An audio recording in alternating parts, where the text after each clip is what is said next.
அவர் சொன்ன வார்த்தை, நீங்கள் எருசலேமிலும் யூதேயாவிலும் சமாரியாவிலும் எனக்கு எப்படி இருப்பீங்க?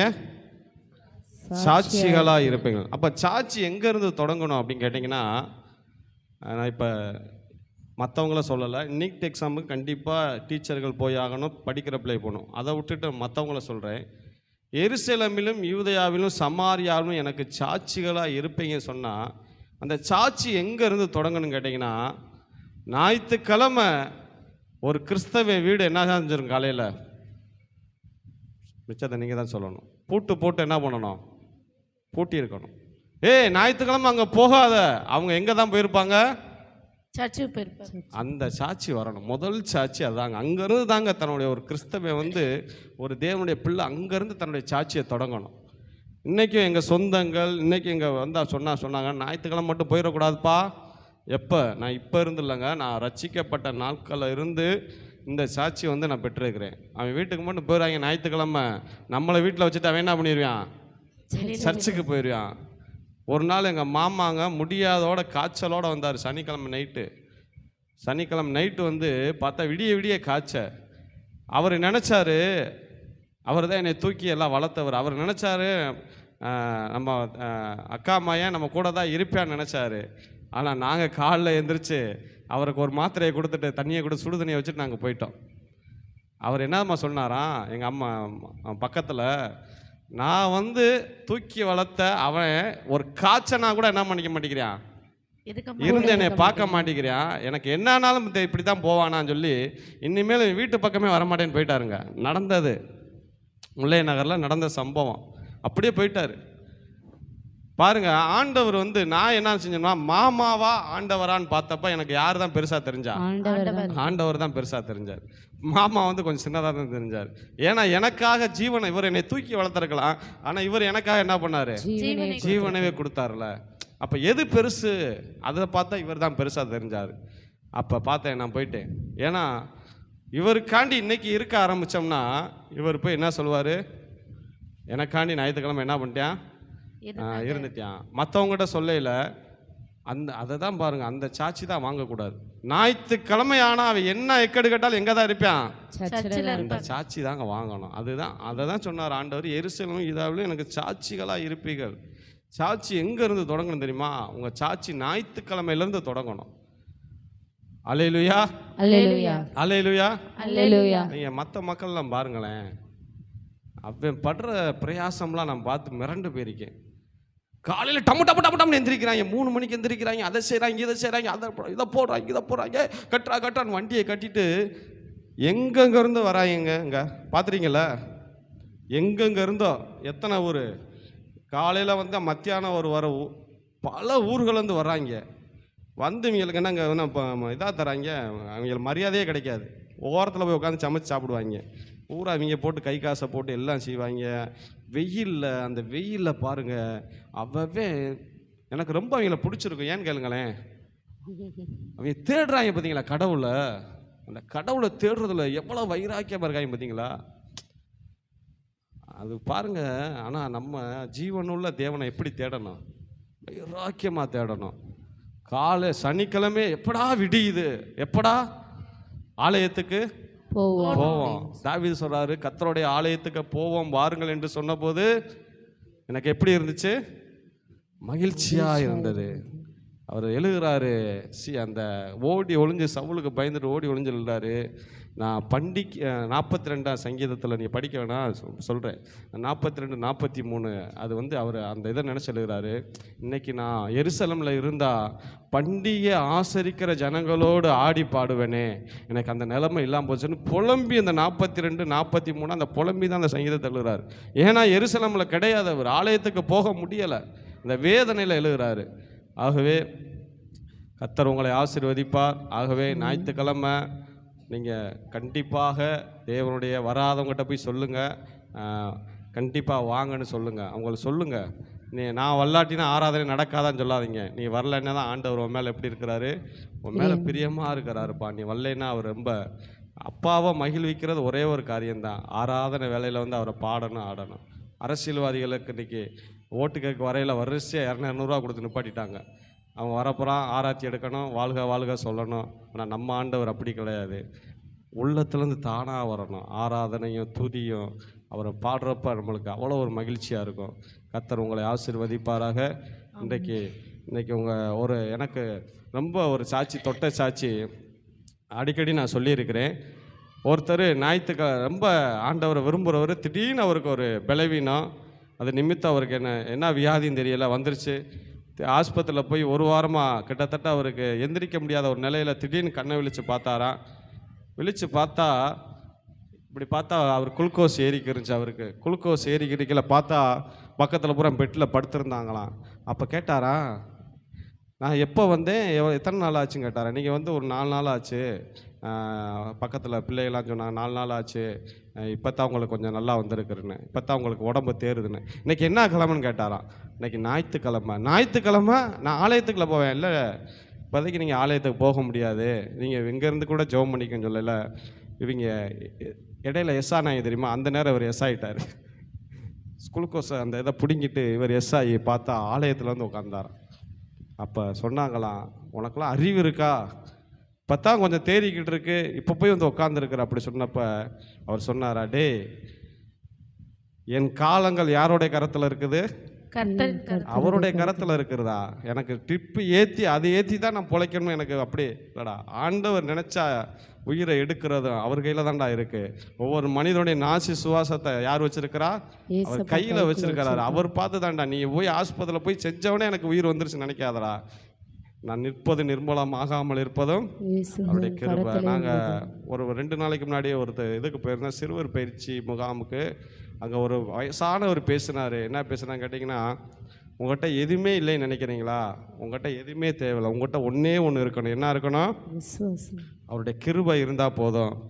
ஒருவேளை நல்ல பாடலைன்னு நினைக்கிறீங்களா, பெர்குமான்ஸ் வந்து என்ன சொன்னாங்களா ஆரம்பத்தில், தந்தை பெர்குமான்ஸ் என்ன சொன்னாங்களா, கழுத மாதிரி இந்த ஆள் பாடுறான்னு சொன்னாங்களாம். அந்த அவரை பெர்குமான்ஸை பாடையில் ஆரம்பத்தில் கழுத மாதிரி பாடுறாப்புல, இந்த ஆளுக்கு ஒன்றுமே தெரியலன்னு சொன்னாங்க. ஆனால் இன்னைக்கு பெர்குமான்ஸஸ் பாடாத சர்ச்சே கிடையாது. பட்டி தொட்டியெல்லாம் இன்னைக்கு அவர் பாட்டு தான். இன்னைக்கு சபைன்னு எடுத்துக்கிட்டிங்கன்னா எங்கிட்டாச்சும் ஒரு பாட்டாச்சும் அவர் பாட்டை பாடிடுவாங்க. ஃபுல்லாக அவர் பாட்டை 2-3 பாட்டை பாடுவாங்க. அப்படிலாம் அவர் நிந்தித்தவங்க கழுத மாதிரி பாடுறாருன்னு. ஆகவே உங்களுடைய திறமை வந்து அடுத்தவங்க சொல்லும்போது சோர்ந்து போகாதீங்க. உங்களுக்குள்ள செய்கையும் வித்தையும் அவர் வைத்திருக்கிறார். இந்த பாடுகிற திறமை எல்லா தாளந்தையும் வச்சிருக்காரு. நீங்கள் தான் அதை என்ன பண்ணணும் சொல்லுங்க, கொண்டு வரணும், முயற்சி பண்ணணும். முயற்சி அடையார் முயற்சி பண்ணாமல் எதுவுமே கிடைக்காது. முயற்சியை கைவிடக்கூடாது. ஆண்டவர் எல்லா தாளந்தையும் வச்சிருக்கிறாருன்னா நீங்கள் தான் முயற்சி பண்ணணும். நோவா பேழையை செஞ்ச போது அந்த படம் பார்த்து எனக்கு ரொம்ப பிடிச்சிருந்துச்சு. நோவா பேழையை செஞ்சு மழை வரும் போது பார்த்தோம்னா மிருகங்கள்லாம் எல்லாம் வந்துருச்சான்.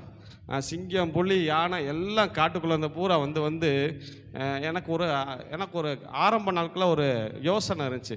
எப்படி நோவா கப்பலை செஞ்சு மிருகத்தை அப்புறம் பிடிச்சிட்டு வந்திருப்பார், சிங்கத்தை எப்படி பிடிச்சிருப்பார், யானை எப்படி பிடிச்சிருப்பார், புளியை எப்படி பிடிச்சிருப்பாருன்னு கேட்டால் அவர் போய் பிடிக்கலை. எல்லாம் அது பண்ணி எல்லாம் வந்துருச்சா, எல்லாம் கடவுள் சொல்லிட்டாராம், எல்லாம் போங்க பேழைக்குள்ளே போங்கன்னு சொல்லி எல்லாம். ஆனால் கேட்காத ஒரே ஒரு பையன் யாரு தான் சொல்லுங்க, 120 வருஷம் சொல்லி கேட்காத ஒருத்தர் யாரு, மனுஷன். அவன் கேட்கவே மாட்டான், என்ன சொன்னாலும் கேட்க மாட்டான். இப்போ நம்ம பாட்டு பாடையெல்லாம் கிட்டு போகிறாங்க, அப்படியே பார்த்துட்டு சிரிச்சிட்டு போகிறாங்க. அப்போ தான் எனக்கு ஒரு வசனம் வந்து, சிலுவையை பற்றிய உபதேசம் கெட்டு போகிறவர்களுக்கு பைத்தியமாக தெரியுமா. அவனுக்கெல்லாம் என்ன, அது ஏதோ போட்டு ஏதோ கத்துறாங்க, ஏதோ அலையில சொல்கிறாங்கன்னு, அவனுக்கு அது எப்படி இருக்குதா, பைத்தியமாக தெரியுதான். அந்த பைத்தியம் அங்கே போய் அந்த பைத்தியத்துக்கு தெரியாது. சிக்கி தவிச்சு பார்த்தா ஒரு இதை தூக்கி காமிச்சாங்க. என்னம்மா அப்படின்னு கேட்டேன். இதுதான்டா அது கொடுமைம்மா, இதுக்கு போய் எங்களை கூப்பிட்டு வந்தேம்மா. அதுக்கும் பிடிக்காது, எங்கள் அம்மாவுக்கும் பிடிக்காது. அநியாயங்க. அதை தான் போட்டுக்க. மனுஷனோட ஆவி சிந்திக்க மாட்டேன். ஒரு சட்டை எடுக்க போனால் இந்த சட்டையை பார்த்து வாங்குவான். ஒரு காய்கறியில் கத்திரிக்காய் எடுக்க போனால் என்ன பண்ணுவான், சூத்த கத்திரிக்காயா நல்ல கத்திரிக்காயை பார்த்து வாங்குவான். அது 1 கிலோ போடையில் 2 கத்திரிக்காய் தூக்கி போட்டுக்குருவாங்க. அது வேற நம்ம ஆளுங்க செய்வாங்க. அவன் 1 கிலோ போடுவான், கடைக்காரங்கிட்ட திரும்ப 2 கத்திரிக்காய் தூக்கி போட்டுருவாங்க. அது வேற இருக்குது, அதை விட்டுருவோம். எல்லாத்தையும் பார்த்து வாங்குவான். ஆனால் தன்னை வணங்குற போது எதை மட்டும் சிந்திக்க மாட்டேங்கிறான், கடவுளை மட்டும் சிந்திக்க மாட்டேங்கிறேன். அது 3 பொண்டாட்டி வச்சுருந்தா அவன் கும்புறவனு எப்படி தான் இருப்பான். அப்படித்தான் புரியுதா உங்களுக்கு நான் சொல்கிறது? அது இப்படி அடித்தா இவன் என்ன பண்ணுவான், அப்படித்தான் மாப்பிள்ளான்னு வருவான் 6 மணிக்கு மேலே. ஏன்டா அப்படி சீரழிச்சு போகிற, நீ வணங்குறது எப்படி இருக்குது, அப்படித்தானே இருக்கும், அவன் அப்படித்தானே இருப்பான். அது என்ன குடிக்குமா, சுருட்டு. யூடியூப்பில் ரொம்ப பேசக்கூடாது, சரி விட்டுருவோம். கர்த்தர் உங்களை ஆசீர்வதிப்பாராக. சிந்திங்க, மக்கள்லாம் சிந்திக்கணும். அதெல்லாம் சிந்திச்சாதான், சிந்திக்க மாட்டேங்கிறாங்களே, அதால் ரொம்ப இதாக இருக்குது அவங்க மேலே. எனக்கு இப்படிலாம் சிந்திச்சா உண்மையிலே நானும் சிந்திப்பேங்க. ஆண்டவரை ஏற்றுக்கொள்ளுக்கு முன்னாடி சிந்திச்சிருக்கேன் அப்படிலாம். ஆனால் என்ன ஒரு பயம்னா, கண்ணை குத்திரும்னு ஒரு பயம் வந்திருக்கு எனக்கு. ஏன்னா அப்படித்தான் அவங்க சொல்லி கொடுத்தாங்க, கண்ணை குத்திரும்டான்னு வாங்கி, அது வேற கண்ணை குத்திரும்டான்னு பயம் வந்திருக்கும். ஆகவே கர்த்தர் உங்களை ஆசீர்வதிப்பாராக. சீக்கிரமாக எடுப்போம். யோபுக்கு வாங்க. யோபு 23:14 வாசிங்க. 14 அப்பா 14 பாஸ்டர். எனக்கு குறித்திருக்கிறதை அவர் நிறைவேற்றுவார், இப்படிப்பட்டவைகள் இன்னும் அநேகம் அவரிடத்தில் உண்டு. எனக்கு குறித்திருக்கிறதை அவர் நிறைவேற்றுவார். அல்லேலூயா. அல்லேலூயா. எத்தனை பேர் நம்புறீங்க ஆண்டவர் எனக்கு கொடுத்ததை கண்டிப்பாக நிறைவேற்றுவார்? என்ன சூழ்நிலை, என்ன பிரச்சனை, என்ன போராட்டம், எனக்கு விரோதமாக என்ன காரியங்கள் நடந்தாலும் எனக்கு குறித்ததை கண்டிப்பா என் நிறைவேற்றுகிற தேவன் இருக்கிற. ஆமென். நல்லா உற்சாகமா அல்லேலூயா. நல்லா உற்சாகமா இருக்காங்க. உன்னாலே வாக்கு தத்தம், எனக்கு குறித்ததை அவர் நிறைவேற்றுவார். பாருங்க, மனிதர்கள் ஒன்றை குறிப்பாங்க நம்மளை பற்றி, இவன் தேரவே மாட்டேன், இவன் வாழ்க்கை இப்படித்தான் இருக்கும், இவங்க இப்படித்தான் இருப்பான், இவங்க இப்படித்தான் இருப்பாங்கன்னு சொல்லி இவங்க ஒரு குறித்து வச்சுருப்பாங்க. பிசாசு உன்னை குறிச்சிருப்பான், உன்னை எப்படியாச்சும் நான் என்ன பண்ணுறேன், ஒன்றுமில்லாமல் ஆக்குறேன், உன்னை இதாக்குறேன்னு சொல்லி இப்படி குறிச்சிருப்பாங்க. ஆனால் தேவன் நம்மளை குறித்து வச்சிருக்கிறாராம். அதனால தான் யோபு சொல்றாரு, எனக்கு குறித்ததை அவர் என்ன பண்ணுவாரு, நிறைவேற்றுவார். எப்படிப்பட்ட சூழ்நிலையில் யோபு சொல்றான்னு வச்சுக்கோங்கன்னா, 10 பிள்ளைகள், மிருக ஜீவன்கள் எல்லாத்தையும் இழந்து, மனைவி ஓடி போயிருச்சுங்க யோபை விட்டு, எல்லாம் இழந்து போய் உடம்பு உச்சங்கள்லேருந்து உள்ளங்கால் வரைக்கும் அவனுக்கு தோல் வியாதி, பயங்கரமான வியாதியில் உட்காந்து சாம்பலில் உட்காந்துக்கிட்டு அவன் 3 நண்பர்கள் அவனுக்கு புத்திமதி சொல்கிறாங்க, இப்படி இருக்கு அப்படி இருக்குன்னு சொல்கிறப்ப யோபு சொன்னா, நான் போகும் வழியை அவர் அறிவா, எனக்கு குறித்ததை கண்டிப்பா நிறைவேற்றுவார். ஒருவேளை எனக்கு இன்னைக்கு எல்லாத்தையும் நான் இழந்திருக்கலாம், என்ன அவமானமாக இருக்கலாம், ஒருவேளை எல்லாத்தையும் நான் இழந்து அனாதையாக நிற்கலாம், என் பிள்ளைகளை இழந்திருக்கலாம், சொத்து எல்லாத்தையும் இழந்திருக்கலாம், இன்னைக்கு என் உடம்பெல்லாம் பலவீனமாக இருக்கலாம். ஆனால் இது என்னுடைய நிரந்தரம் இல்ல. ஏனென்றால் தேவன் என்னை குறித்து ஒன்றை வைத்திருக்கிறார். அவர் போட்டிருக்கு, எனக்கு குறித்ததை அவர் நிறைவேற்றுவார். பாருங்க, தேவன் குறித்ததை நிறைவேற்றுவார் என்றால், இப்போ ஒரு ரயில் எடுத்துக்கிட்டிங்கன்னா அந்த ட்ரெயின் எதில் தான் போகணும், தண்டவாளத்தில் தான் போகணும்னு சொல்லி அவங்க அதை குறித்து வச்சுருப்பாங்க.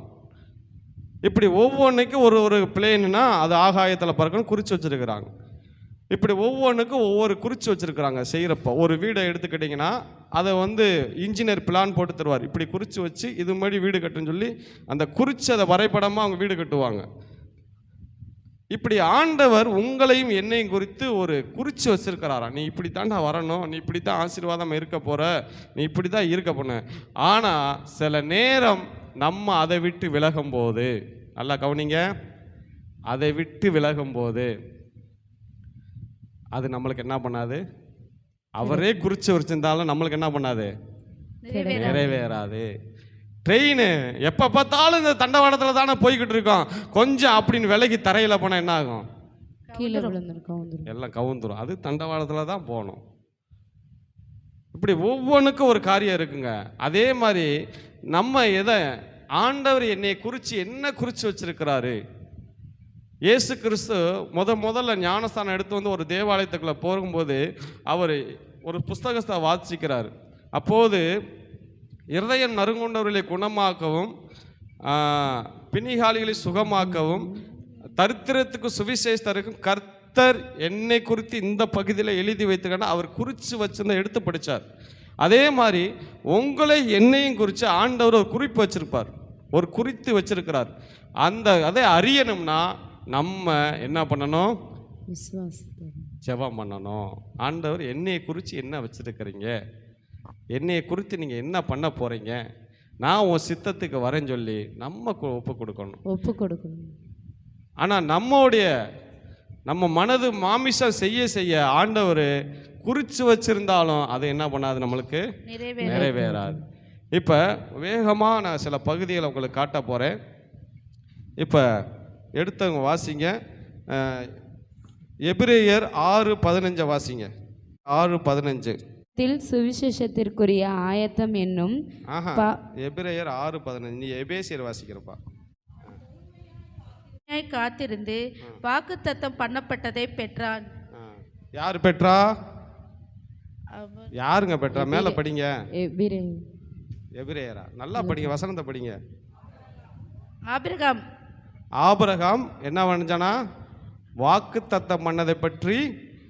இன்னொரு இடத்துல யோபின் பொறுமையை குறித்துன்னு போட்டிருக்கோம். அந்த வேத பகுதியை நான் எடுக்கலை, அது பேதுருவில் தான் இருக்குன்னு. யோபின் பொறுமையை குறித்து நீங்கள் பாருங்கன்ற. அப்போ முதலாவது தேவன் உங்களுக்கு குறிச்சதை நிறைவேற்றணும்னா உங்களுக்குள்ள என்ன இருக்கணும்? அங்க வாசிங்க, என்ன இருக்கணும்னு? பொறுமை. என்ன இருக்கணும்? பொறுமை இருக்கணும். அங்க என்ன போட்டிருக்கு? ஆபிரகாம் குறித்து என்ன போட்டிருக்கு? வாசிங்க. அந்தபடியே அவன் பொறுமையாய் காத்திருந்து வாக்குத்தத்தம் பண்ணப்பட்டதை பெற்றான். அந்த குறிச்சதை தேவன் என்ன அவனுக்கு குறிச்சிருந்தாதோ அதை எப்படி பெற்றானா? பொறுமையா இருந்து. அதே பேதுருல போட்டிருக்கு யோபின் பொறுமையை குறித்து பாருங்கள். அப்ப நம்மளுக்கெல்லாம் என்னதான் தேவை? பொறுமை தேவை. பொறுமை இருக்கா? கொஞ்சம் பொறுமை இருக்காங்க. கொஞ்சம் இருக்கு. பொறுமையா இருந்தா பெருமையா வாழலாம். புரியுதா உங்களுக்கு? பொறுமையா இருந்தா எப்படி வாழலாம்? பெருமையா வாழலாம். பொறுமை இல்லாட்டி எரும மாடு மேக கூட லாய்க்கு கிடையாது. புரியுதா உங்களுக்கு? அப்ப ஆண்டவர் அவர் எப்படிப்பட்டவரா? இரக்கமும் நீடிய பொறுமையும் மனமுருக்கம் உள்ளவர். அப்ப ஆண்டவர் நம்மளுக்கு ஒன்று கொடுத்துட்டார்னா நம்மளுக்கு என்ன இருக்கணும்? பொறுமை அடையணும். உடனே நிறைவேறணும், உடனே நடக்கணும், உடனே. ஆண்டவர் அப்படி செய்ய மாட்டார். ஏன் கேட்டீங்கன்னா ஆண்டவருக்கு தெரியும் உனக்கு எப்போ கொடுத்தா அது வாழ்க்கையில் நல்லா இருக்கும். இப்போ பாருங்க, நான் ஒரு சேவிங் பண்ணுறேன். என் மையன் வரேன், ஜோயல் வரையான். அந்த சேவிங் பண்ணுற மிஷின் எனக்கு வேணும்னு கேட்டால் நான் கொடுக்க முடியுமா? சொல்லுங்க, முடியாது. அவன் அழுகிறியான்.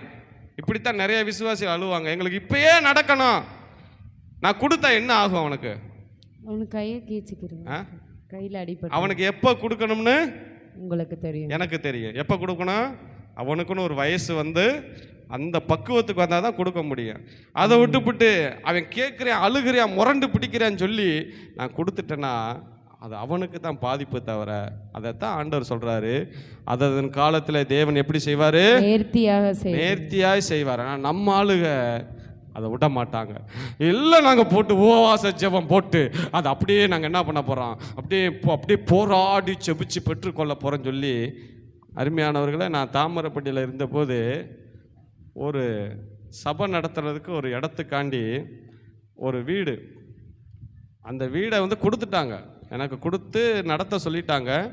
முன்னாடி ஒரு கடை, அந்த கடையில் நிறையா ஆண்கள் நிற்பாங்க. அதில் ட்ரிங்க்ஸு அங்கே மறைமுகம் வைப்பார். அப்போ நாங்கள் ஜெபம் பண்ணுறோம், ஆண்டவரே அந்த கடையை எடுக்கணும், அந்த கடையை எடுக்கணும், நாங்கள் ஆராதனை நடத்தணும், இந்த கடையை எடுக்கணும், நாங்கள் ஆராதனை நடத்தணும்னு சொல்லி எத்தனை நாள் உபவாசம் போட்டு ஜெபம் பண்ணியிருப்போம், எத்தனை நாள் அழுது ஜெபம் பண்ணியிருப்போம். 1 வருஷம் ஆச்சுங்க. எத்தனை வருஷம் ஆச்சு? 1 வருஷம் ஆச்சு. கடையை எடுத்த பாடு கிடையாது. திடீர்னு போவான், திடீர்னு கடை அடைச்சு கிடக்கும். என்ன ஆச்சுன்னு கேட்பான் பக்கத்தில். என்ன ஆனே அவன் கேட்பான், அவரா விசேஷத்துக்கு போயிருக்கார்.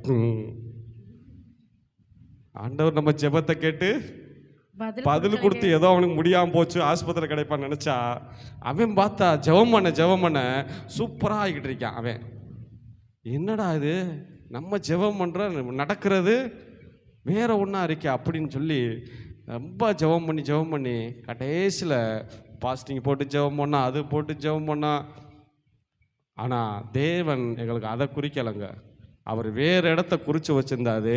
அவர் குறிக்காத இடத்துல போய் நாங்கள் ஜெபம் பண்ணிக்கிருந்தப்ப அந்த ஜெபம் என்ன பண்ணலை? புரியுதா உங்களுக்கு நான் சொல்கிறது? ஏன் இதை சொல்கிறேன்னா, இதே போல தான் அநேக காரியங்களை நம்ம தேவன் நம்மளுக்கு வைக்காததை நம்ம என்ன செய்கிறோம்? போராடி செபிக்கிறோம். இல்லை அது லேட்டாகும் தெரிஞ்சு நம்ம இப்பயே நடக்கணும்னு சொல்லி நம்ம செபிக்கிறோம்.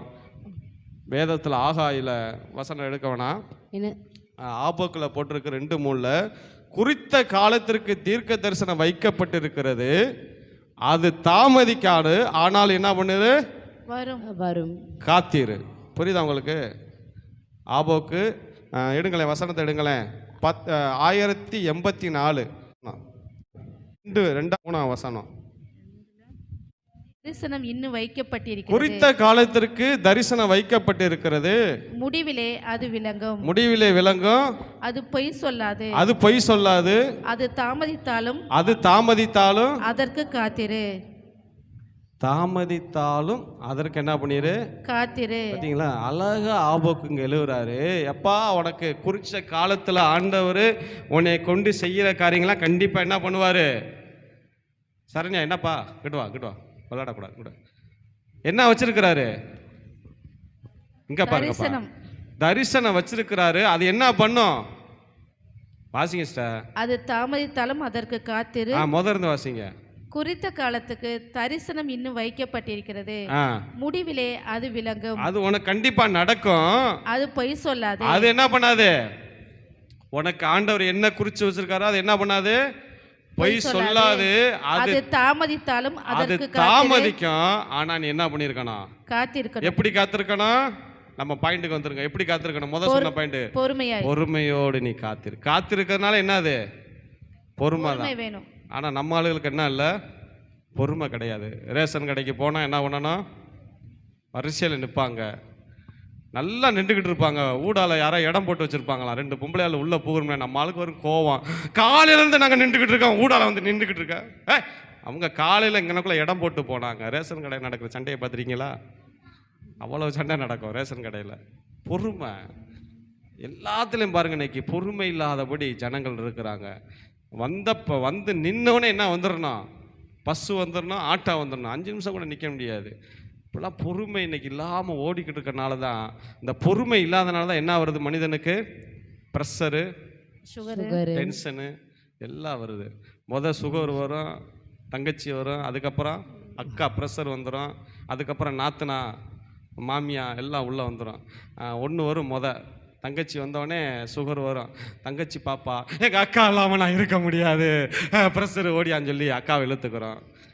அக்கா வந்தோடனே பாப்பா நான் வந்து அப்படின்னு சொல்லி அப்படியே ஒன்றா கூட்டுக்குறோம் பாருங்க. ஏன் கேட்டிங்கன்னா, சரண்யா என்னப்பா இங்கே வந்து உட்காருப்பா, முன்னாடி வந்து உட்காரு, ஓடியா சரண்யா. விடுங்க. அப்போ பாருங்க, ஏன் அதெல்லாம் வருதுன்னா பொறுமை இல்லாதனால தான். நீண்ட பொறுமைனாலே பிரபுவை என்ன பண்ணலாமா? பிரசங்கில போட்டிருக்கு, நீண்ட பொறுமைனாலே பிரபுவையும் சம்மதிக்க பண்ணலாம். ஒரு காரியத்தை நீங்கள் பொறுமையோடு செஞ்சு பாருங்களேன். அவசரமாக செய்யாமல் நம்ம பிறப்புறதே பாருங்களேன். எப்பயுமே நம்ம ஆளுங்க எப்படி தான் பிறப்புறாங்க சொல்லுங்கள். நீங்கள்லாம் பிறப்புறீங்க, காலைல வேலைக்கு எப்படி போவீங்க? மெதுவா அப்படியே நின்று மெதுவா குளிச்சுட்டு மெதுவா பல்லு விளக்கிட்டு அப்படியே போறீங்க. காலைல சுடுதண்ணியை ஊற்றிட்டு கிளம்புற மாதிரி கிளம்புற. அதைத்தான் நான் சொல்றேன். அந்த டைங்களை வந்து ஒரு 1/2 மணி நேரத்துக்கு முன்னாடி எழுந்திரிச்சு செய்யறதெல்லாம் செஞ்சுட்டு, நைட்டு சில ட்ரெஸ்ஸுகளை எடுத்து வச்சு இப்படி செஞ்சுட்டு நைட்டு பூரா சும்மா உட்காந்துக்கிட்டு காலையில் எந்திரிச்சவனே வீடை பார்த்தீங்களா போர்க்களமாக இருக்கும். இந்த துணியை எங்கே வச்சா, அதை எங்கே வச்ச, இதை எங்கே வச்ச போட்டு வீடை பாடாப்படுத்தி, மனைவி பிள்ளைகளாம் பாடாப்படுத்தி, மனைவி அங்கே தாங்க வச்சேன் இங்கே தாங்க வச்சேன் போட்டு காலையில் பார்த்தா எல்லா வீடும் டென்ஷனு. அவன் வண்டி எடுத்துகிட்டு வர்றான் பாருங்க, காலையில் டப்ப டப்ப டப்ப டப்ப டப்ப டப்ப டப்ப போகிறான். ஏன்டா இப்படி போகிறீங்க? ஏன்னா ஒரு பொறுமையாக ஒரு காரியத்தை என்ன பண்ணலை, அவங்களால என்ன பண்ணலை, செய்ய முடியல. சாப்பிட்டீங்களா? 4 வாய் அள்ளி போட்டுட்டு இப்போ தான் போகிறேன். எப்படி? 4 வாய். அள்ளி 4 வாய் அள்ளி போட்டுட்டு போகிறேன். குளிச்சிங்களா? 2 செம்பை மேலே ஊற்றிட்டு போகிறேன்.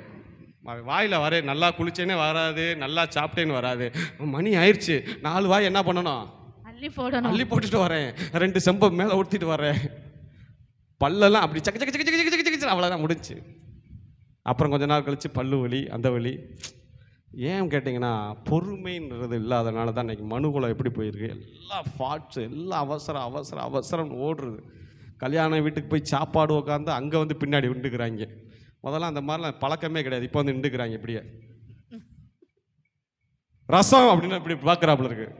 எப்போ எந்திரிப்ப அப்படின்னு பார்க்குறாங்க. எத்தனை பேர் இப்படி சாப்பிட்ருக்கீங்க? பின்னாடி வந்து நின்றுக்கிறாங்க. இலையை போட்டவனே பின்னாடி வந்து நிற்கிறாங்க. இப்படி குர்றன்னு வந்து நிற்கிறாங்க. இவங்கள பார்த்துட்டு எங்கிட்டாங்களுக்கு சாப்பாடு ஒன்றாலும் சாப்பிடவே சாப்பிட மாட்டேன். அவசரமாக தின்னுட்டு இவன் பார்க்குற பார்வையே பார்த்தா எப்படா எந்திரிப்பியான் அப்படி மனசுக்குள்ளே நினைப்பேன். சீக்கிரம் எந்திரிக்கிறியா இல்லையா அப்படின்னு. எங்கள் பாப்பா சொல்லுவேன், சீக்கிரம் எந்திரி, பின்னாடி நிற்கிறது கருங்குரங்கு மாதிரி நின்றுக்கிட்டு இருக்காங்க, எந்திரி எந்திரி, இவங்க மத்தியில் சாப்பிடவே கூடாது அப்படின்னு. பாருங்கள், எல்லா இடத்துலையும் இன்றைக்கி அவசரம். ஏன் சாப்பிட்டு போனதுக்கப்புறம் வர வேண்டியானே? அங்கெல்லாம் நிற்க மாட்டாரான், பின்னாடி வந்து தான் என்ன பண்ண வரான், வந்து நிற்கிறாங்க, கிரு நிற்கிறாங்க. பாருங்க, அவசரம், பொறுமை இல்லாதனால. அப்போ நான் சொல்கிறேங்கன்னா, உங்களுக்கு குறித்ததை ஆண்டவர் நிறைவேற்றணும்னா உங்களுக்கு என்ன வேணும்? பொறுமை வேணும். பொறுமை வேணும். பொறுமை இருந்தால் நம்முடைய பொறுமை இல்லாதனால தான் இஸ்ரேல் ஜனங்கள் கானான் தேசத்துக்கு போக முடியாமல் போனாங்க. ஆனால் ஒரு யோசேப்பு அவன் பொறுமையை இருந்தனால தான் எகிப்துக்கே ஆண்டவர் உயர்த்தினார். பாருங்க, யோபுக்கு பொறுமை இருந்துச்சு. அதில் தான் எதில் இப்போ யாக்கோபில் சொல்லிருக்கா, யோபின் பொறுமையை குறித்து போயிட்டாங்களா? சரி, அந்த அந்த அல்லா யாக்கோபில் எழுதியிருக்கும். அப்போ முதலாவது நம்மளுக்கு என்ன வேணும்? பொறுமை வேணும். உங்களுக்கு பொறுமை இருந்துச்சுன்னா ஆபிரகாம் எப்படி சுதந்திரித்தனாலா?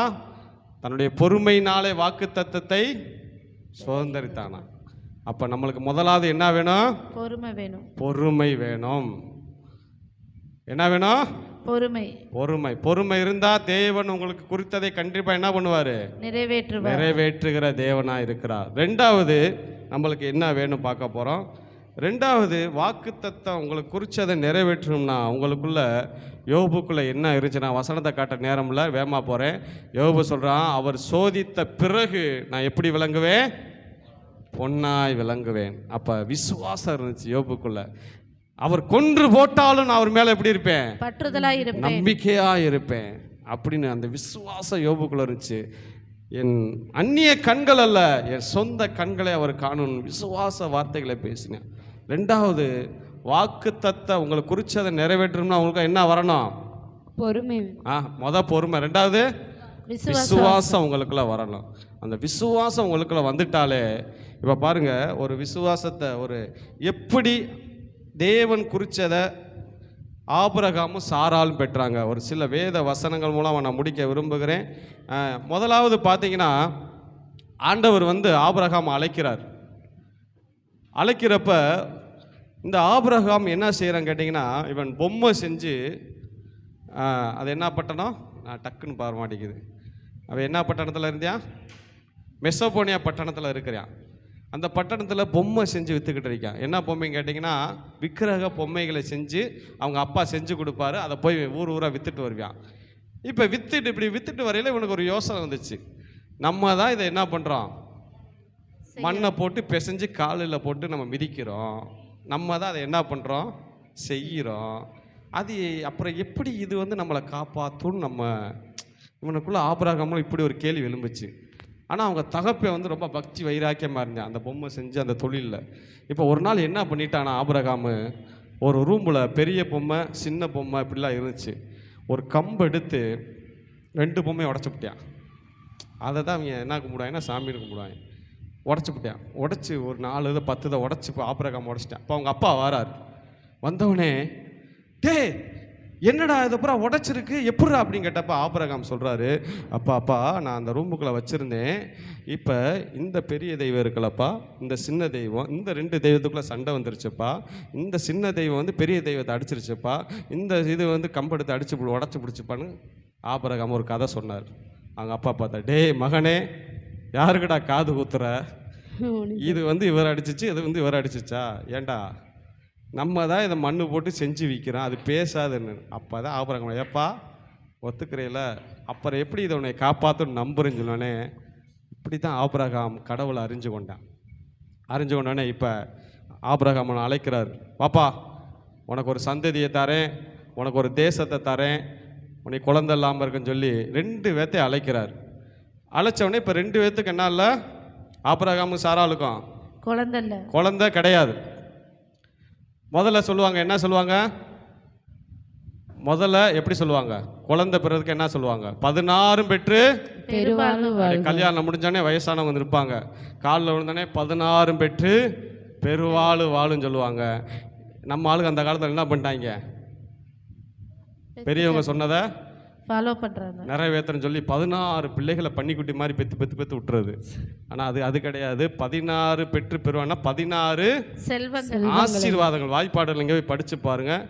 அதுக்கப்புறம் சமாளிக்க முடியலன்னு சொல்லி அப்புறம் என்ன பண்ணாங்கன்னா, கொஞ்சம் ஜனத்தொகையை கவர்மெண்ட்டே போட்டுச்சு.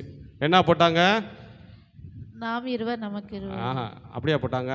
ஆமாம், நாம் இருவர் நமக்கு இருவர் அப்படி ஆஸ்திக்கு ஒன்று அந்தஸ்துக்கு ஒன்றுன்னு போட்டாங்க. அப்புறம் கவர்மெண்ட் பார்த்துச்சு, இன்னும் ஜனத்தொகை பெருன்னு சொல்லி மறுபடியும் குறைச்சாங்க. நாம் இருவர் நமக்கு ஒருவர். பார்த்தீங்களா இல்லையா விளம்பரத்தெல்லாம் பார்த்துட்டீங்க. இப்போ என்ன போட்டாங்க தெரியுமா, நாமே குழந்தைகள் நமக்கு எதுக்கு குழந்தைகள் இப்போ போட்டாங்க. ஏன்னா ஜனத்தொகை பெருகுறான்னு சொல்லி இப்போ எப்படி டைலாக் விட்டாங்க, நாமே குழந்தை நமக்கு எதுக்கு குழந்தை. மனைவியை பார்த்து கணவன் சொல்றியா, ஏம்மா நீ எனக்கு குழந்தையாரு, நான் உனக்கு குழந்தையா இருக்கேன், ஓடி பிடிச்சி நம்ம மாட்டுக்கு விளாண்டுக்கிட்டு இருப்பேன், எதுக்கு அதை பெற்றுக்கிட்டு பால் வாங்கி கொடுத்துக்கிட்டு அது வேற செலவுன்னு சொல்லி இப்போ இப்படி வந்துட்டாங்க. இவங்க இப்படி தான் கத்தரை அழைக்கிறாரு, அழைச்சி கொண்டுட்டு வராரு. கொண்டுட்டு வந்தவனே இப்போ வர்றாங்க. வந்து ஆண்டவர் அழைச்சவனே ஆபிரகாம் நினச்சேன் குழந்தைய கொடுத்துவார்னு நினச்சேன். ஆனால் ஆபிரகாம் குழந்தை 10 வருஷம் ஆகுது, 20 வருஷம் ஆகுது. இப்போ ஆபிரகாமுக்கு பேரை மாத்திரம், அதெல்லாம் நேரம் இல்லை, நான் வேகமாக சொல்கிறேன். இப்போ ஆபிரகாம் பார்க்குற, ஆபிரகாம் அவன் பேர் பேர் ஆபிர ராம். என்ன பேர் இருந்துச்சு, ஆபிர ராம்னு இருந்துச்சு. ஆண்டவர் சொன்னார், உன் பேர் இனி ஆபிர ராம் இல்லை, ஆபிர போதும்டா, ராம்னு போட்டு எல்லாத்துக்கும் நாமம் போட்டது போதும், அதை தூக்கி போட்டுட்டு இன்னும் என்ன பண்ணிடு, காவை சேர்த்து ஆபிர காம். அதனால தான் இன்றைக்கி பூரா பார்த்தல எல்லாத்துலையும் டாட்டா காம்னு வந்திருக்கும். அடுத்து யார், அந்த அம்மாவுக்கு சாராய்.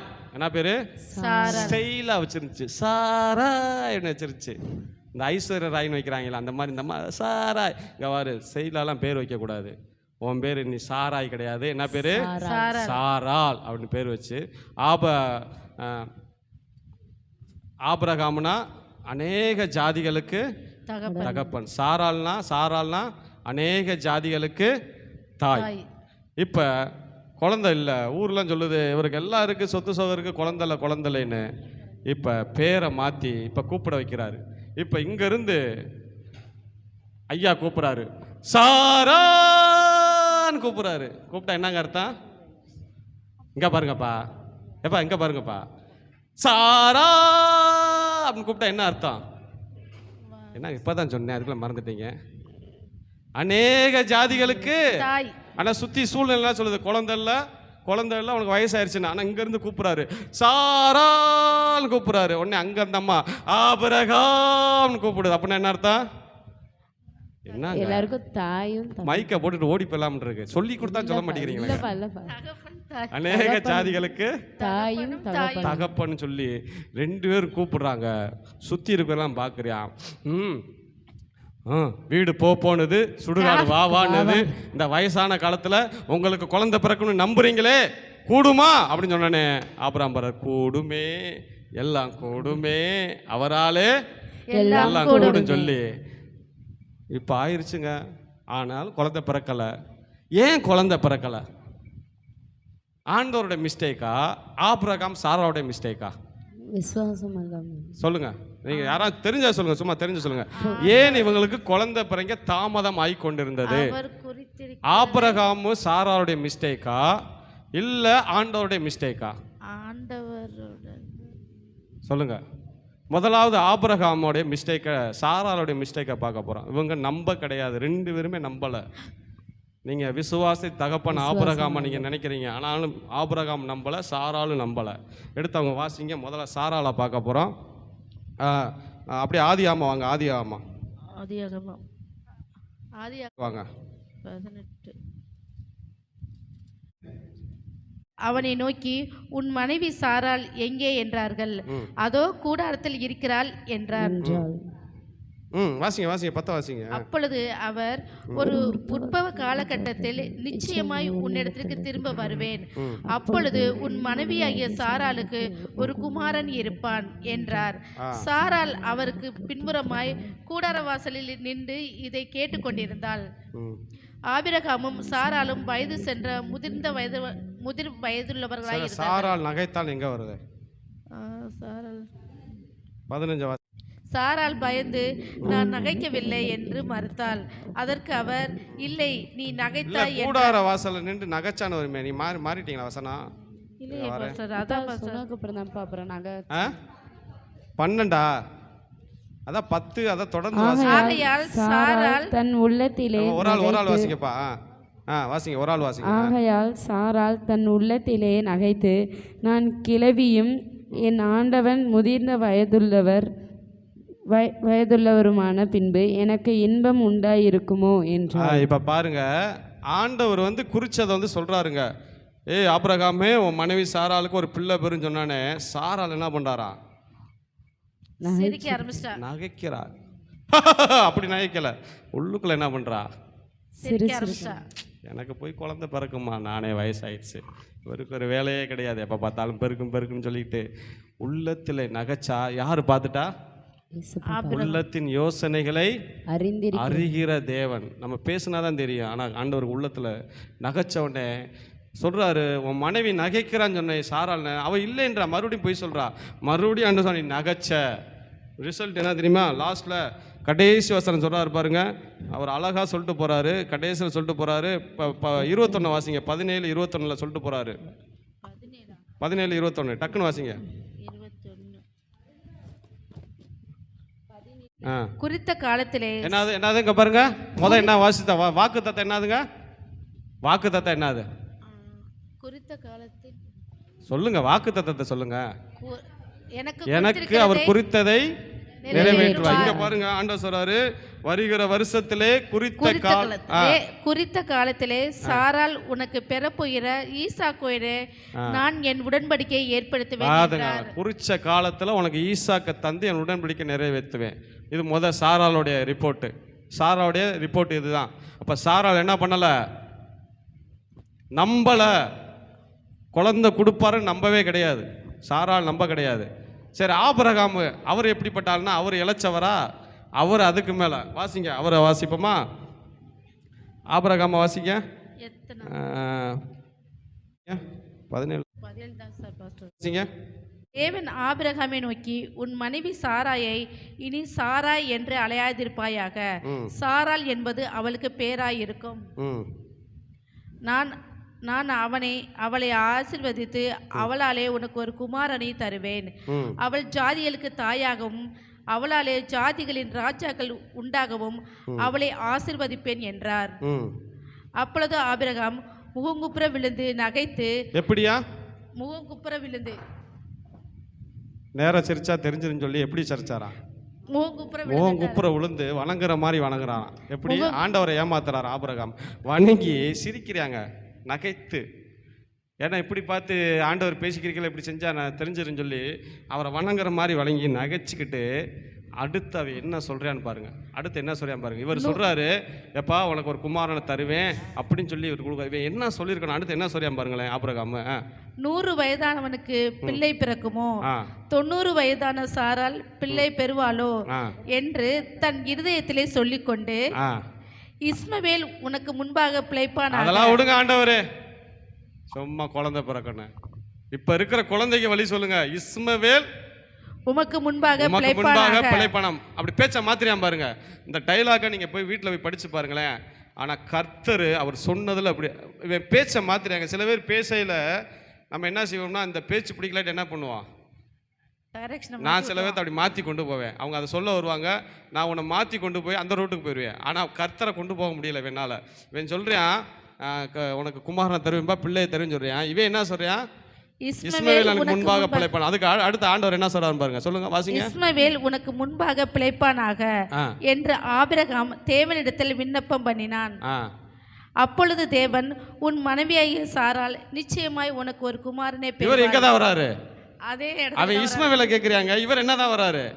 குழந்தை உனக்கு என்ன பண்ணும்டா பிறக்கும். நீங்க லாஸ்ட் வரையும் படிச்சு போறீங்க. இவன் இஸ்மவேலை கேட்பியான், இவர் எதை தான் பேசுவார்? ஈசாக்கா தான் பேசுவார். புரியுதா உங்களுக்கு? ஏன் கேட்டீங்கன்னா ஆபிரகாம் இவரை டைவர்ட் பண்றான். அவனை விடுங்க, சாரால விடுங்க, இந்த ஆகாருக்கு பிறந்த பிள்ளை பிழைப்பான கேட்குறியான்.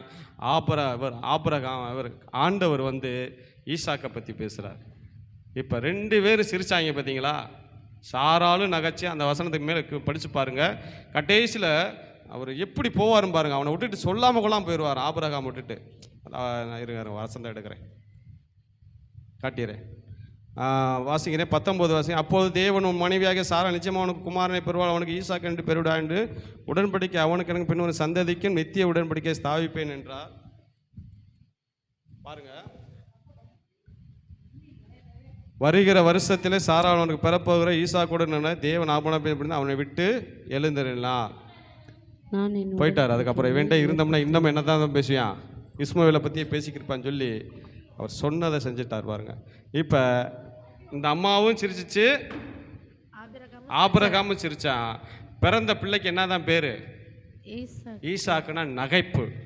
சிரிச்சீங்களா? பார்த்து பார்த்து சிரிச்சீங்களா? நீங்க வைங்கடா அந்த பிள்ளைக்கு ஈசாக்குன்னு பேரை சொல்லிட்டு நகைப்பு. அப்ப சாரால் கூப்பிடுது ஈசாக்கு அப்படின்னு கூப்பிட்டா என்னதான் பேரு? நகைப்பு. நகைப்பு. சிரிச்சோம்டா சிரிச்சோம்டா சிரிச்சோம். எங்க வாழ்க்கையே சிரிக்க வச்சுட்டாரா ஆண்டவர். ஆபிரகாம் தம்பி ஈசாக்கு, அந்த பேரை லாஸ்ட் வரைக்கும் வச்சிருந்தாரு. நீ சிரிச்சிங்கடா 2 பேரும் பார்த்து பிள்ளைக்கு அந்த பேரை விடான்னு சொல்லி பாருங்க அந்த பேரையை வச்சுட்டார். சரி, எப்படி இவங்க விசுவாசத்தில் இப்படி இருந்தவங்க எப்படி மாறினாங்க? அதெல்லாம் இன்னைக்கு பார்க்க முடியாது நேராக. நான் பயங்கர அந்த இதெல்லாம் பார்த்தீங்கன்னா சாராளுடைய விசுவாசம் இந்த நிலைமையிலேருந்து எப்படி மாறுச்சு, ஆபிரகாம் எப்படி விசுவாசத்தில் மாறினார், இதெல்லாம் பார்க்க இன்னொரு நாள் நம்ம பார்க்க போகிறோம். இப்போ இவங்களோட நான் நிப்பாட்டுறேன். இவங்களுக்கு தாமதிச்சது என்ன காரணம்? 2 பேருமே என்ன பண்ணலை? நம்பலை, விசுவாசிக்கலை. கர்த்தர் எனக்கு குறிச்சதை நிறைவேற்றுவார்னு சாராலும் சிரிக்கிறா. ஆபிரகாம் முகங்குப்புற விழுந்து, சாராலாச்சும் கூடார மறைவில் வச்சுச்சார், ஆபிரகாம் எப்படி சிரிக்கிறாரு? முகங்குப்புற விழுந்து சிரிக்கிறாரு. அவ பாருங்க, நம்ம வாழ்க்கையில முதல்ல நம்மளுக்கு என்ன வேணும்? பொறுமை வேணும். பொறுமை வாழ்க்கையிலே வேணும், ஆவிக்குரிய வாழ்க்கையிலும் நம்மளுக்கு கண்டிப்பா வேணும். பொறுமை இருந்தா எங்க வேணாலும் நம்ம என்ன பண்ணிடலாம். ஒரு வேலை செய்யற இடத்துல நம்மளுக்கு என்ன வேணும்? பொறுமை வேணும். தாட் பூட்டுன்னு கத்துறானா, பொறுமையா நின்றுங்க. அவனுக்காக என்ன பண்ணுங்க? ஜெபம் பண்ணுங்க. ஜெபம் பண்ணுங்க. மறுநாள் அவனே மாறி வருவான். அவன் 2 பேச நீங்க 2 பேச என்ன ஆகிறது? சண்டையின் ஆரம்பம் எதை திறந்து விடுமா? மதலை திறந்து விடுமா? நீண்ட பொறுமையினால் யாரை சம்மதிக்க பண்ணலாமா? பிரபுவை சம்மதிக்க பண்ணலாம். ஒருத்தன் அப்படி வந்து உங்கள்கிட்ட கத்துறப்ப அப்படியே அமைதியாக நில்லுங்களேன், பொறுமையாக நில்லுங்களேன். அவன் கத்தி கத்தி பார்த்துட்டு பேசாமல் போயிடுவான். அப்போ எங்கே சண்டை ஆரம்பிக்கும் தெரியுமா? அவன் சொல்லையில் நீங்களும் பேசுகிறப்ப தான் அதுதான் சண்டை ஆகி, அப்புறம் 2 பேர் பிரச்சனையாகி கைகலப்பாகி, அப்புறம் நேரம் எங்கே போய் நிற்கணும்? கோர்ட்டுக்கு போய் நிற்கணும். கோர்ட்டுக்குள்ள இடத்துல எங்கே போய் நிற்கணும்? Police station. அப்புறம் போலீஸ்காரன் கேட்பேன் பாருங்க கேள்வியா, அங்கே என்ன தான் பண்ணணும் நீங்கள்? அங்கே என்னங்க பண்ணணும் நீங்கள்? போலீஸ்காரன் அசிங்கசியமாக கேட்குறப்ப என்ன பண்ணுவீங்க? பொறுமையாக தான். ஏன் அந்த பொறுமை எங்கே இருந்திருக்கணும்? நீங்கள் புரியுதா உங்களுக்கு நான் சொல்கிறது? அங்கே இருக்கிற பொறுமை யார்கிட்ட இருந்திருக்கணும்? அதனால தான் ஏசு சொன்னார், உன் எதிராளி உன்கிட்ட கொண்டு போய் உன்னை காவக்காட்ட போட்டு நீ யார்கிட்ட மனம் திரும்பிடு? அவன்கிட்டே நீ மனம் திரும்பிடு. அங்கே போய் ஆலோசனை சங்கத்துக்கு ஒப்பு கொடுத்து உன்னை சின்ன பணமாக ஆக்கிடுவாங்கன்னா நீ அங்கேயே மனம் திரும்பிடலாம். பாருங்கள், அப்போ பொறுமை ரொம்ப முக்கியம். கண்டிப்பாக தேவன் நம்மளுக்கு சொன்னதை என்ன பண்ணுவார்? குறித்ததை நிறைவேற்றுவார். உரிமையானவர்களே, திருமணமாகி 3 வருடங்கள் குழந்தை கிடையாது. அப்போ குழந்தை இல்லைனாலும் அநேகர் கேட்குற கேள்வி என்னென்னா, ஏன் குழந்தை இல்லை? நீங்கள் இயேசுவை தானே தேடுறீங்க, குழந்தை இல்லை. இடையில ஒரு குழந்தை ஆகி அபாசன் ஆயிடுச்சு. குழந்தை இல்லைன்னு தான் கேட்டாங்க தவிர, ஆனாலும் நாங்கள் அதை குறித்து ஒரு நாள் என்ன பண்ணலை. தேவன் எங்களுக்கு கண்டிப்பாக என்ன தருவார் என்ற ஒரு பொறுமை. அருமையான உட்காந்துருக்காங்க ஒத்த கடையிலேருந்து தேவி சிஸ்டர். எத்தனை வருஷம் சிஸ்டர் குழந்தை உங்களுக்கு? 7 வருஷம் அவங்களுக்கு குழந்தை கிடையாது, 8 வருஷம் குழந்தை கிடையாது. போய் ஜெபம் பண்ணிட்டு வருவான், கண்டிப்பாக அவங்களுக்கு கொடுப்பாரு சிஸ்டர், கண்டிப்பாக கொடுப்பான்னு சொல்லி அதனால் ஒரு பையன் அன்னைக்கு கொடுத்துருக்கிறார். எல்லாத்துக்கும் என்ன இருக்குது, நம்ம பொறுமையாக இருந்தால் தேவன் நம்மளை காரியங்களை வாக்கிய பண்ணுவார். அதனால தான் பார்த்தோம், பொறுமையினாலே ஆபிரகாம் வாக்குத்தத்தத்தை பெற்றான். ஆகவே பொறுமை நமக்கு ரொம்ப முக்கியம். எடுத்தோம் கவுத்தம் நம்ம ஆண்டவர் என்ன பண்ண மாட்டார், எதையுமே செய்ய மாட்டோம். நம்ம தான் எடுத்தோம் கவுத்தோம்னு செய்வோம். எதை பார்த்தாலும் நம்மளுக்கு என்ன இருக்குது, நம்மளுக்கு ஸ்பீடு ரொம்ப ஓவராக ஸ்பீடு இருக்கும், எடுத்தோம் கவுத்தோம்னு செய்வோம். ஆனால் ஆண்டவர் வந்து நேர்த்தியாக செய்கிறது. ரெண்டாவது நம்மளுக்கு என்ன வேணும், நம்மளுக்கு குறிச்சதை நிறைவேற்றணும்னா விசுவாசம் நம்மளுக்கு கண்டிப்பாக வேணும். அவர் செய்வார் என்கிற ஒரு விசுவாசம் வேணும். நான் ஆபிரகாமுக்கு சாராளுக்கு ஆரம்ப நாட்கள் இல்லாதனால தான் இந்த குழந்தை அவங்களுக்கு பிறதுக்கே தாமதிச்சுக்கிட்டு இருந்துச்சு. ஏன்னா உள்ள அவங்க சூழ்நிலையை பார்த்தாங்க, வயசு தோற்றத்தை பார்த்தாங்க, இவர் தன்னுடைய சரீரத்தை பார்த்தாரு, சாரா தன்னுடைய சரீரத்தை பார்த்தாரு. இதையெல்லாம் மாற்றினாருங்க ஆண்டவர். அதை குறித்து இன்னொரு நாள் பார்க்க போகிறோம். இதெல்லாம் எப்படி மாற்றினாருங்கன்னா ஆண்டவர் சில டெக்னிக்கலை கொண்டு வந்து மாற்றினார். இவனை இதை சூழ்நிலையை பார்த்தாண்டா நீ இப்படி யாரா அவனை மாற்றுன்னு சொல்லி சில காரியங்களை செஞ்சு அவனை மாற்றினார். ஆகவே நம்ம எல்லாம் கண்களை மூடுவோம், நம்ம ஜெபம் பண்ண போகிறோம். ஸ்தோத்திரம் ஆண்டவரே, உம்மை துதிக்கிறோம். ஜெபம் பண்ணுங்க நீட் எக்ஸாம்க்கா இன்னைக்கு எல்லாரும் போயிருக்காங்க. அதை லாஸ்ட்டில் பண்ணிடுவான். 10th 12th ரிசல்ட் வேறு வருதுப்பா. அதை லாஸ்ட்டாக போனோம். அந்த சேர் அப்படி கொஞ்சம் இப்படி